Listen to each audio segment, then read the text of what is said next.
There were many powerful and moving speeches during yesterday's 50th anniversary of the March on Washington, but there was one courageous woman who spoke very briefly yesterday, but her few words said what everyone gathered on the National Mall already knew and had come there to honor.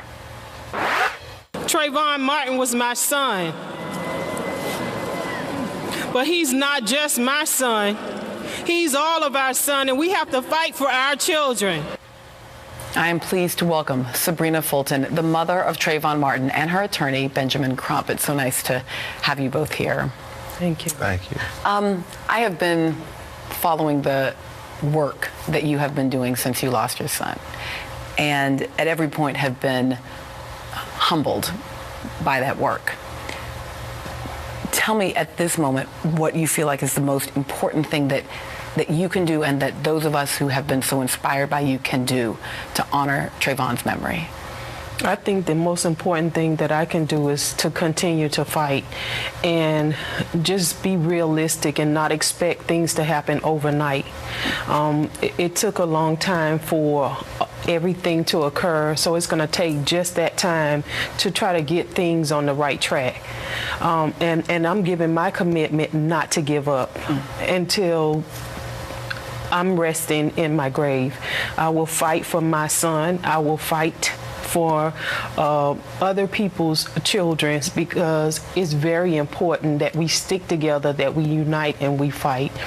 The other thing, question that you had was, what can other people do? I would also tell them not to give up. Don't be discouraged, because sometimes how things look in front of you, it's a little gray and you get discouraged and you might want to give up. Don't give up. Just continue to take little steps. Continue to take little steps and just be persistent. That was a theme a lot of folks, maybe because we were 50 years after the march, kept saying yesterday, many of the speakers, I'm not tired. I'm not going to be turned around. And yet it must be exhausting, the trial, the loss of your son, the trial, the outcome, the media of it all. Is there a way to restore yourself in the midst of doing the work, to say I'm not tired, to keep moving, but also to take strength from some other place? Well, I have a strong faith in God, and that helps a great deal. God is first in my life, and I would tell anybody, I would tell any show, because that's very important to me. I don't want people to think that I'm doing this by myself, that, I'm just this super person, this super woman, and I just have the strength of 10 women. That's not the case. The case is I pull my strength from God. That's first and foremost. The second thing I would say is it helps to know that I'm not standing by myself, that I'm not the only one that's fighting for our children. So when other mothers come up to me, when other fathers and grandfathers and aunts and uncles and cousins come up to me and say, listen, we have to keep fighting. We're standing with you. We're praying for you. We're supporting you. We're supporting the foundation. Things like that really help, and they really energize me. So that energy just keeps on rebuilding and keeps on rebuilding.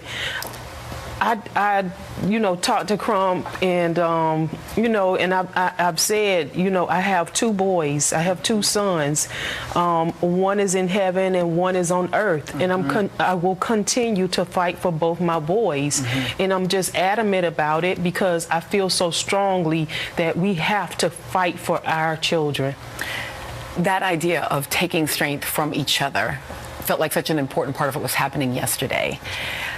The foundation, Trayvon's law, and as you were saying to me just before we came on air, this idea of voting, that Trayvon at 17 never had the opportunity to cast a vote. Tell me about those three things. Yes, ma'am, Melissa, and our Sybrina apologized. She said no matter what yesterday, I was supposed to tell everybody at the March on Washington that we have to take the conversation that President Obama said, we have to take that conversation and move it to legislation.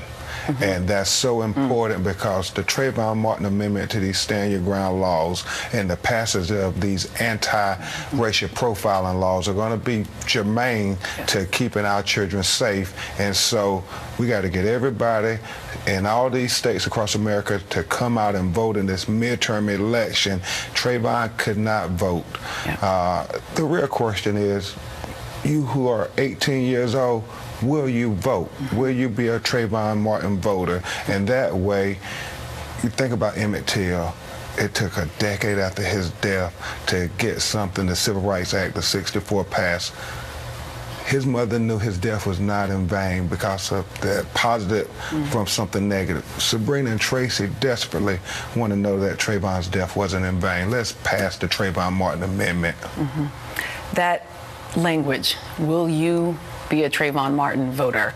And we will take the conversation started by the president and move it to legislation. Of course, that only happens if you are a Trayvon Martin voter. If you, at 18, if you stand there and you vote where Trayvon could not vote. Thank you so much for your time. Thank you for being here. And thank you for the ways in which your spirit and your faith give strength to so many of the rest of us. Thank you. Thank you. Thank you. Sybrina Fulton and Benjamin Crump, thank you for being here.